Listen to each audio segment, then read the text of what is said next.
Доброго ранку, дякую, що прокидаєтесь разом із нами. У прямому ефірі на телеканалі АТR ранкова програма «Саба». Мене звати Інна Завоюра. З гостями моєї студії обговорюємо найцікавіші та найактуальніші теми та події, що відбуваються в Україні і світі. Сьогодні 15 грудня. Перед розмовою з нашим наступним гостем пропоную переглянути короткий матеріал про те, що значить цей день в історії.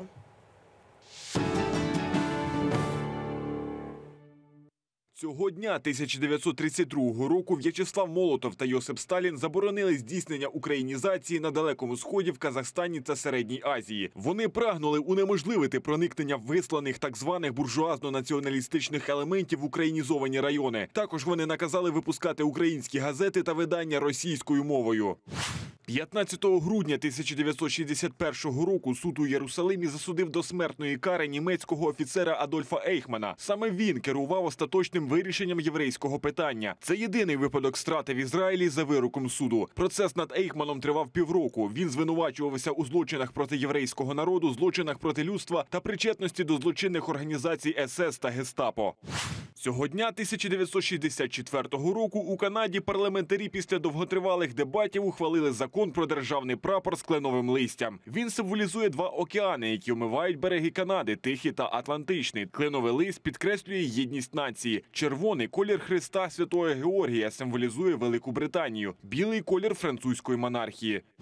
Цього дня 2000 року в Україні остаточно припинила роботу Чорнобильська атомна електростанція. Зруйнований в 1986 році реактор, що містив 66 тонн розплавленого ядерного пального і 37 тонн радіоактивного пилу, незважаючи на збудований захисний саркофаг, продовжував випромінювати радіацію. Цього дня у 2009 році відбувся перший випробувальний політ новітнього літака Boeing 787 Dreamliner. Це перший повністю новий літак Boeing після випуску Boeing 777 в 1995 році. Місткість салону Dreamliner становить 210-330 пасажирів залежно від модифікації. Максимальна дальність польоту авіалайнера становить понад 14 тисяч кілометрів.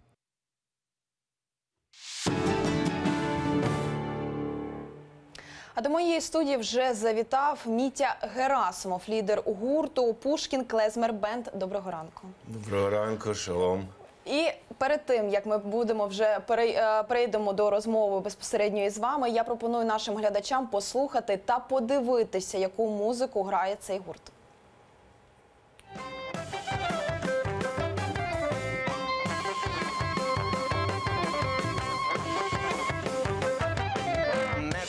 Хлопці, щось нам їм буде, ми поїдемо до Корчомки, там і водка буде. Не журіться, хлопці, щось нам і буде, ми поїдемо до Корчомки, там і водка буде.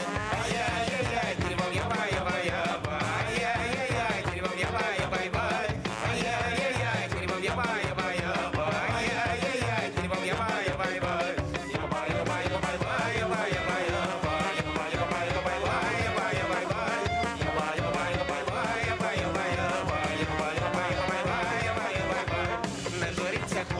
Щось нам не буде, ми поїдемо до Корчомки, там і водка буде. Не журіться, хлопці, щось нам не буде, ми поїдемо до Корчомки, там і водка буде.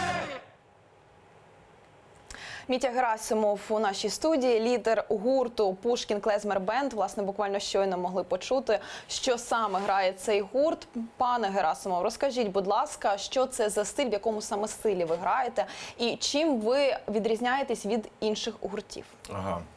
Ми граємо в весільному стилі. Якщо можливо, я буду російською відповідати, бо для мене зараз пізна ніч. Як вам зручно? Я вже трохи туплю, коли перекладаю, це буде довше. Я зрозуміла, як вам зручно, то щодо стилю вашої музики? Да. Стиль.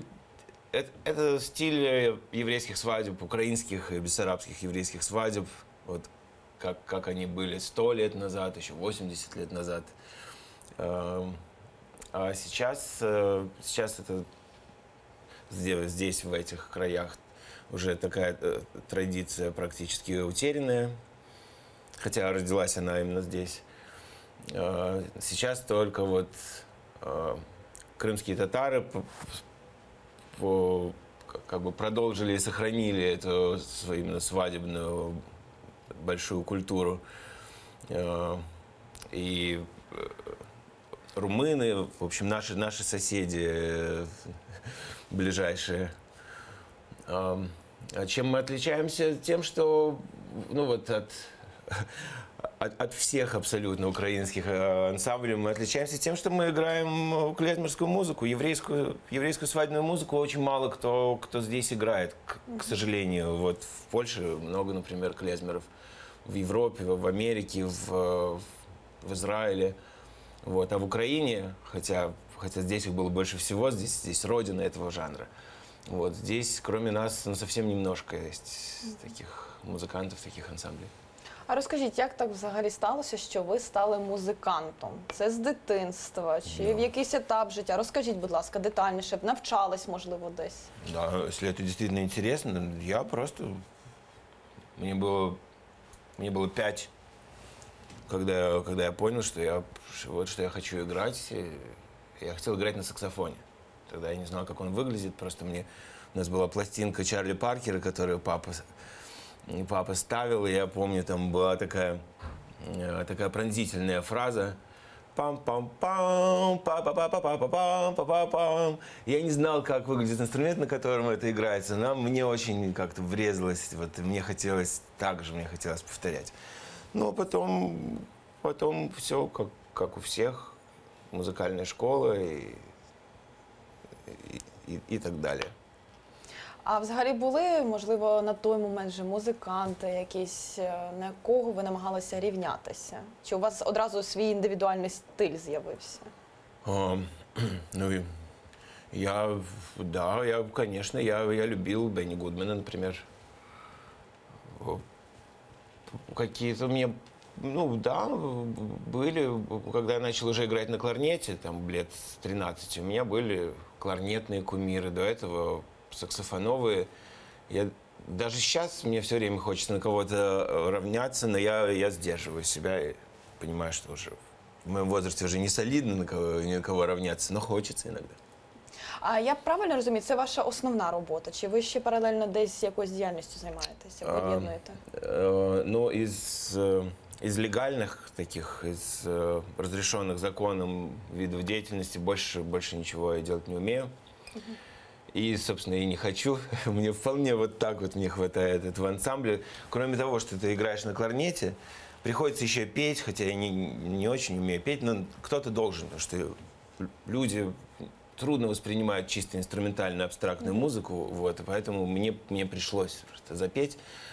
А еще надо же писать посты в Фейсбуке, вот это все как-то рекламировать, пиариться, находить работы, тоже как-то музыкантов кормить, чтобы они не разбежались по другим всяким коллективам. Вот, поэтому мне хватает зайнятості в житті.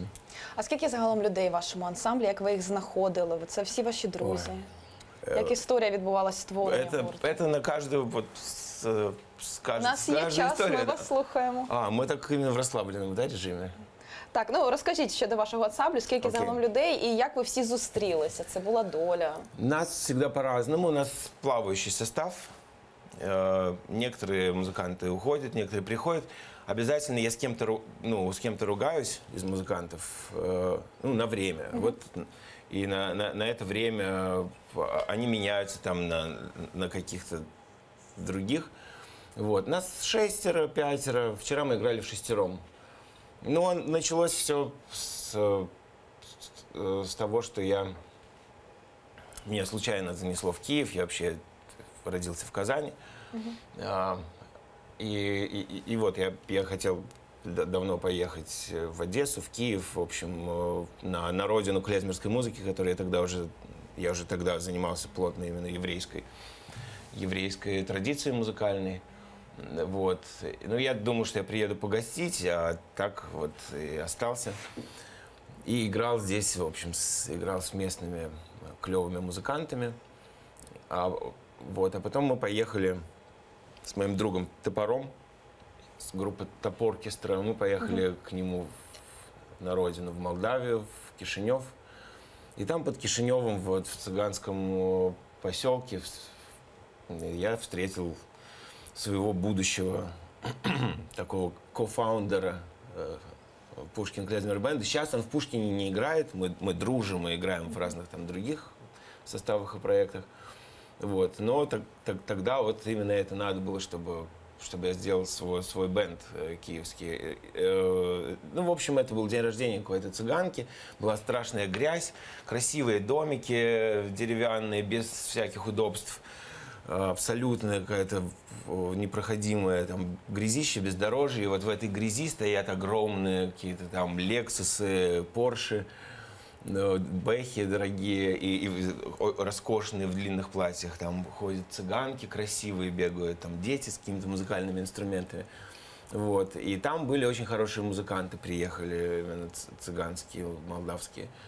Вот. И с одним из них, там, с золотым зубом в кепочке, мы как-то разговорились и попробовали поиграть. И я стал играть еврейскую старую песенку с пластинки. А кроме как с пластинки, как бы нет других источников нет, потому что, ну, как бы до войны еще кое-как существовали эти музыканты. Вот, ну, уже после войны, во-первых, многих просто убили, вот вся эта территория была оккупирована, и евреев тут в живых не оставалось. Вот. А потом, ну, советская власть, по сути, запретила и идиш, и вообще вот еврейскую культуру. Как бы евреи постепенно, ну, не постепенно, а довольно жестко ассимилировались, и, в общем, все это было утрачено. А осталось это благодаря мигрантам. Очень многие уезжали в 20-е годы, вот, когда во время гражданской войны были погромы. И многие очень евреи уезжали в Америку. И там записывались. Вот на Колумбии, на RCA записано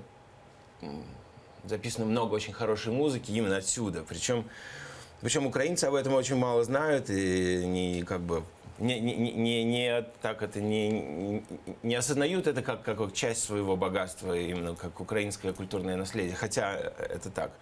Вот. А американцы вообще во всем мире это популярная очень музыка, и мало у кого это ассоциируется с Украиной. Вот просто все знают, что это музыка из Восточной Европы или из России, из Российской империи. Вот. Ну, короче говоря, вот пластинки, поэтому это был единственный источник, чтобы вы понимали дальше. Вот я играю старую песенку с этой пластинки, но я вижу, что этот цыганский аккордеонист, он все подхватывает. Ну, то есть он знает эту песню, там, она сложная, много разных колен, и он все их так со мной проходит. Я: откуда ты знаешь, где ты эту пластинку слышал? Какая пластинка? У меня там папа это в детстве играл. И оказалось, что вот он знает очень много еврейской музыки, потому что до сих пор там сохранилась вот эта свадебная культура, и что цыгане бессарабские сохранили вот эту еврейскую музыку, которую евреи утратили. И потом, когда я продолжил свои поиски именно каких-то корней, ну, настоящих каких-то музыкантов, выяснилось, что искать надо не у евреев, а где-то рядышком. Вот когда я впервые попал в Крым и познакомился с крымскими татарами, с крымско-татарской музыкой, ну, как бы у меня были записи, и до этого я слушал. Но тогда выяснилось, что на крымско-татарских свадьбах звучит очень много еврейской клезмерской музыки. Это вот... То есть для нас это сохранили. И, ну, короче говоря, с этим цыганом мы подружились. В итоге он переехал в Киев. Мы сделали этот ансамбль. И вот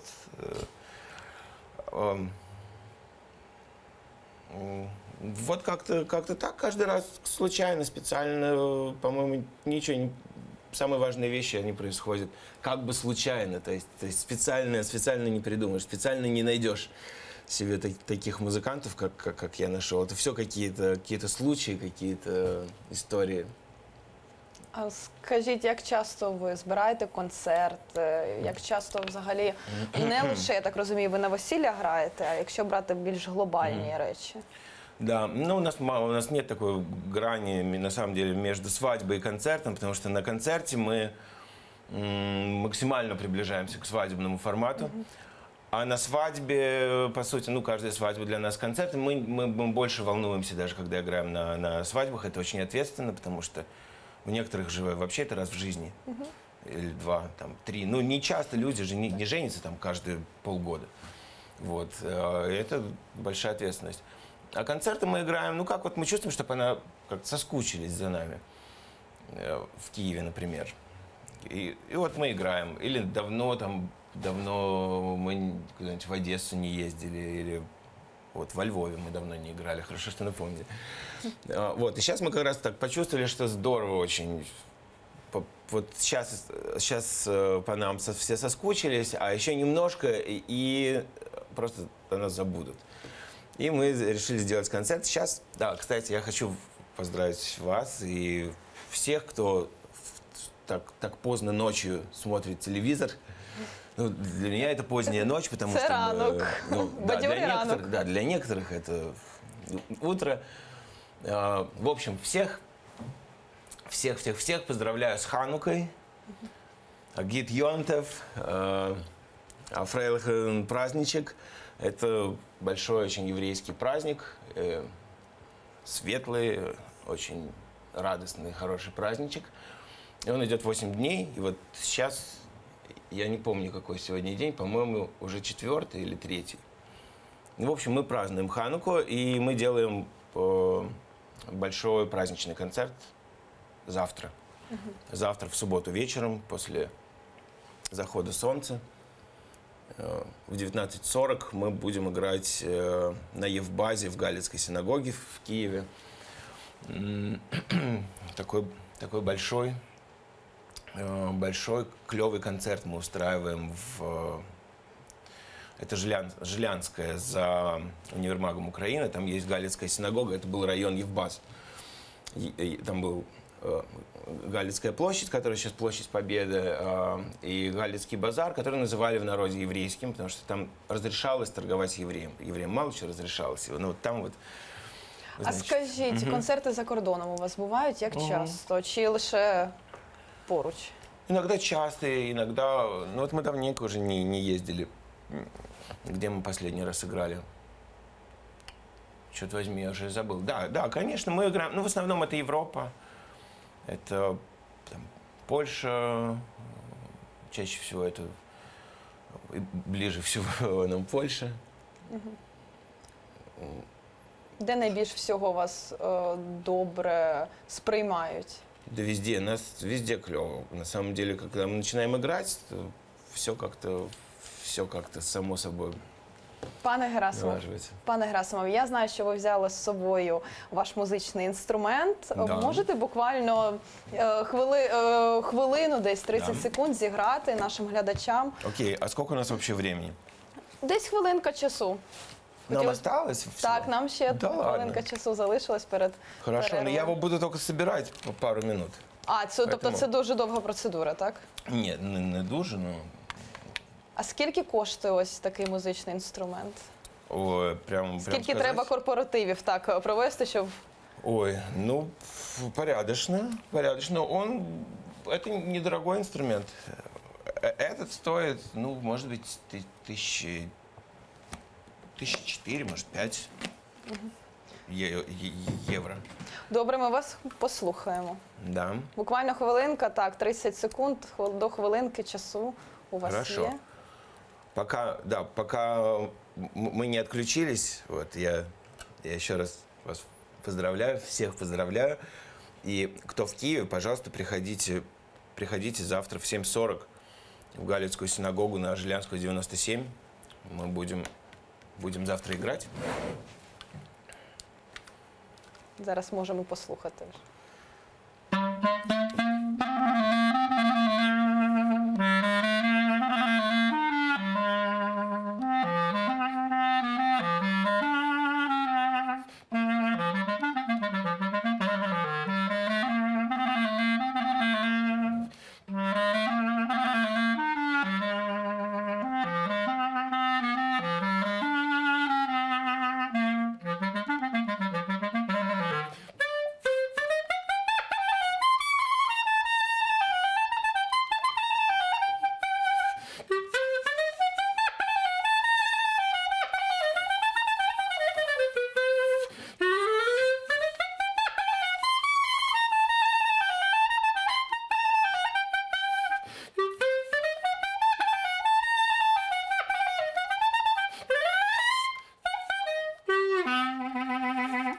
Пане Герасимов, дякую вам. Дуже натхненно і бадьоро, як для нашого ранку.